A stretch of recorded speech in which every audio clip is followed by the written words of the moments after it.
उद्धर्तुं भवसागरेण पतितान् जीवान् सदा दुःखितान् दग्रेयो प्रतिमं कृपा परवश चैतन्यमूर्ति पराम् कैवल्याध्वनिनागदेव प्रवरः पान्तकृतो येन स देवश्चक्रधरो शरण्यशरणं नान्तु निशां पातु माम् नान्तु निशां पातु मां सर्वज्ञ श्री चक्रधर स्वामी की जय.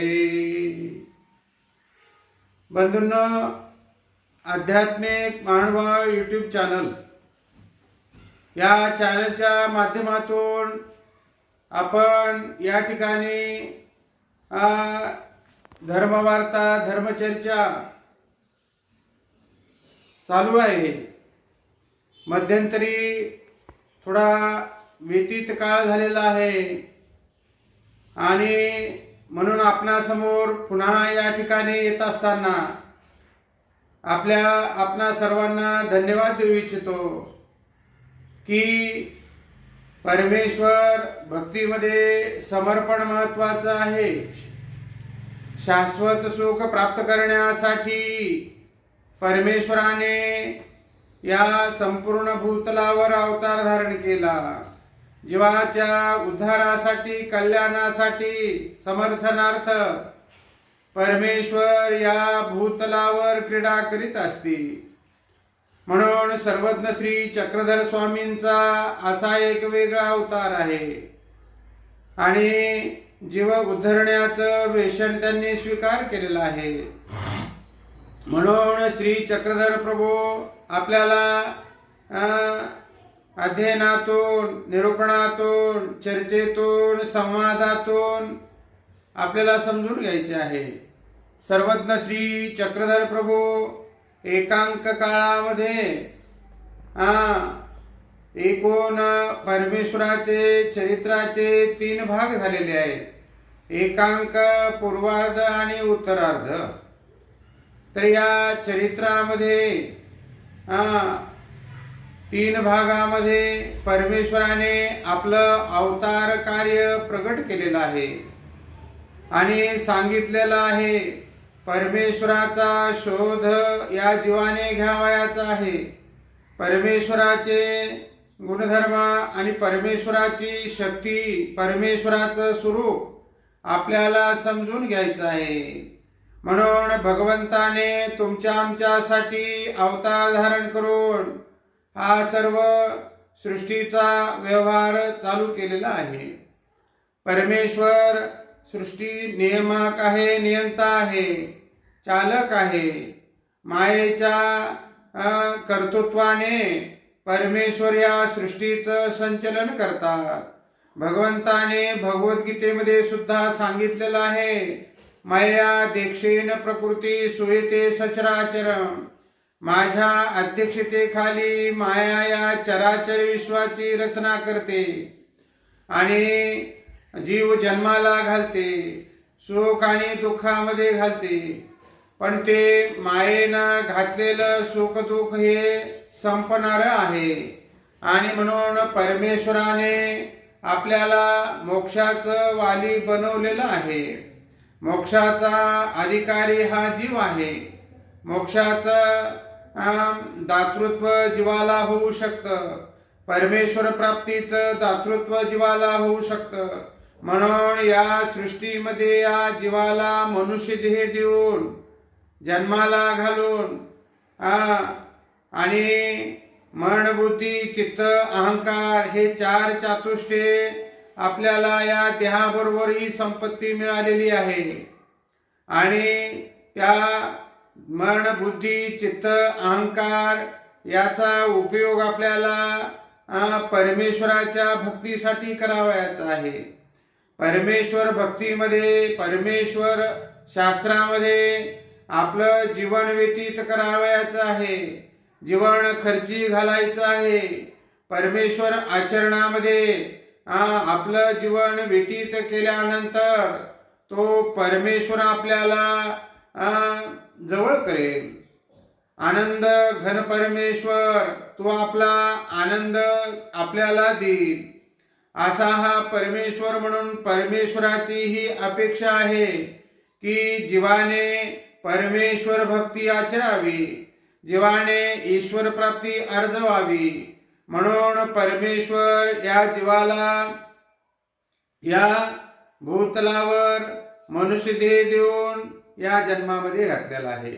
म्हणून बंधूंना आपला काळ हा परमेश्वर भक्तीमध्ये आपण घालावा, ईश्वराच्या स्मरणामध्ये, ईश्वराच्या दास्यामध्ये, परमेश्वराच्या सेवेमध्ये, परमेश्वराच्या साधनवंताच्या परमार्गाच्या अन्नदानामध्ये आपण आपला अमूल्य वेळ तो द्यावा, अशी परमेश्वराची अपेक्षा असते. जे विहित साधन आहेत ईश्वराचे, स्थान, प्रसाद, भिक्षुक, वासनिक, या चारी साधनाच्या ठिकाणी मन लावावं, चित्त लावावं, देह लावावं, सेवा दास्यामध्ये या देहाचा उपयोग करावा, हे परमेश्वराची अपेक्षा असते. आणि ते जर आपण केलं तर ईश्वराच्या वचनामध्ये वचन पाळल्याची योग्यता आपल्याला होते. त्या वचन साध्य केल्याची पात्रता आपल्या अंगी बांधल्या जाते. वचनाची पवित्रता आणि त्या वचनाच्या पवित्रतेने आपले शरीर शुद्ध होते, वाचा शुद्ध होते, मन शुद्ध होते, देह शुद्ध होते. म्हणून परमेश्वराचे जे वचन आपल्याला पाळता येतील ते आपण पाळावे. ऐकणं वेगळं आणि पाळणं वेगळं. ऐकल्यानंतर त्या वचनाच्या विधीमध्ये आपण कितपत उतरतो, हे वचन आपल्याच्याने पाळणं होते का, असा सारासार विचार करून परमेश्वराने या जीवासाठी हे सगळं सांगितलेलं आहे. माझ्याच साठी हे वचन निरूपण केलेले आहे.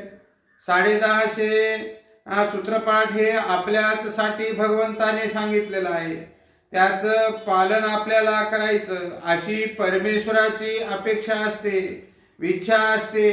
म्हणून ते आपण करावं आणि त्याची योग्यता आपण आपल्या जीवनामध्ये प्राप्त करून घ्यावी. म्हणून हे जन्माला येण्याचं सुकृत आपण अर्जावं, जन्माला येण्याचं सार्थक आपण करावं. अशा प्रकारे परमेश्वर अनेक विधीतून समजून घ्यावा आणि तो विधी आचरण्यासाठी आपली पात्रता आपण अंगी बांधावी, अंगी ग्रहण करावी. म्हणून परमेश्वराने आपल्याला या भूतलावर अवतार धारण करून हे साधन विदिलेलं आहे. साधनांती साध्य आपल्याला प्राप्त होणार आहे. आधी साध्यासाठी साधनाचा आचार करावा लागते आणि साधनाद्वारे परमेश्वरापर्यंत आपल्याला पोहोचायचं आहे. जसं एखाद्या गावाला जायचं असलं तर आपण एखाद्या वाहनाचा उपयोग करतो आणि त्या वाहनामध्ये जाऊन आपण त्या गावापर्यंत जातो, म्हणजे साध्यापर्यंत जातो.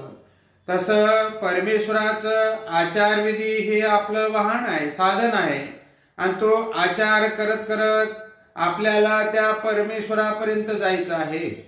ईश्वर संतुष्ट करावयाचा आहे, मोक्ष प्राप्तीचं साधन प्राप्त करावयाचं आहे. म्हणून आपल्या कोण्याही क्षेत्रामध्ये का आपण असेनात, पण परमेश्वराला आपल्या आयुष्यातील अमूल्य वेळ हा खर्ची घालावा. त्याच्या चिंतनामध्ये, त्याच्या अध्ययनामध्ये, त्याच्या ब्रह्मविद्येमध्ये, सेवादास्यामध्ये तो वेळ आपण परमेश्वरासाठी द्यावा, त्याच्या साधनवंतासाठी द्यावा, त्याच्या स्थानासाठी द्यावा, त्याच्या प्रसाद वंदनासाठी द्यावा, भिक्षुक वासनिकाच्या दर्शनासाठी वेळ द्यावा. तो वेळ आपल्याला आपल्या जीवनाचं सोनं करणारा आहे, पवित्र करणारा आहे. बाकी संसारातील किती गोष्टी तुम्ही जवळ केल्या तर ते तुम्हाला त्याचा मोबदला मिळणार नाही. इथं एवढंच आहे की संसार उपभोगी वस्तूपासून तुम्हाला तात्पुरतं समाधान आहे, परंतु समाधानी चिरंतर चिरकाळ टिकण्यासाठी अध्यात्माची कास आपल्याला धरावी लागते. संसाराला बाजूला करून, संसाराच्या गोष्टी बाजूला करून परमेश्वराच्या जे गोष्टी आहे, जे साधन आहे, त्या साधनाला आपल्याला जवळ करायचं आहे आणि तेने करून परमेश्वर प्रसन्न होणार आहे. परमेश्वराला प्रसन्न करण्यासाठी त्याच्या साधनाला आपल्याला जवळ करायचं आहे. म्हणून स्थान, प्रसाद, भिक्षुक आणि वासनिक हे परमेश्वराने 4 खांब आपल्याला दाखवलेले आहे. 4 स्तंभ हे परमार्गाचे आहेत आणि या 4 स्तंभाद्वारे आपल्याला त्या परमेश्वराच्या परमार्गामध्ये अध्ययन करून, आचरण करून परमेश्वराची दशी धरावायची आहे. म्हणून बंधूंनो, या आध्यात्मिक यूट्यूब चॅनल स्पीचच्या माध्यमातून मी आपणाला अशा प्रकारे संवाद करू इच्छितो. आपला अमूल्य वेळ वाया घालवू नका. अमूल्य असा हा नरदेह जन्म आपल्याला लाभलेला आहे. याचा योग्य उपयोग आपण करून घ्यावा. आपल्या जीवनाचा भरोसा नाही. म्हणजे हे जीवन आज आपलं आहे, उद्या नाही. आपण या जीवनामधून, या देहामधून, या शरीरामधून चांगले कर्म करून, परमेश्वरार्जित कर्म करून, निष्काम भक्ती करून परमेश्वराची प्राप्ती करून घ्यावी. निष्काम म्हणजे ज्याच्यातून कोणतीच अपेक्षा आपल्याला नाही, त्याला निष्काम म्हटलेलं आहे. निर्हेतुक, कोणताच हेतू नाही. मला या क्रियेने हे फळ मिळालं पाहिजे असा हेतू असणं ते सकाम भक्ती झाली. आणि निष्काम म्हणजे परमेश्वराने सांगितलं म्हणून करायचं. ईश्वर या क्रियेचा वाली आहे, ईश्वर या क्रियेचा दाता आहे आणि तो माझा स्वामी आहे, तो आज्ञाधारक आहे.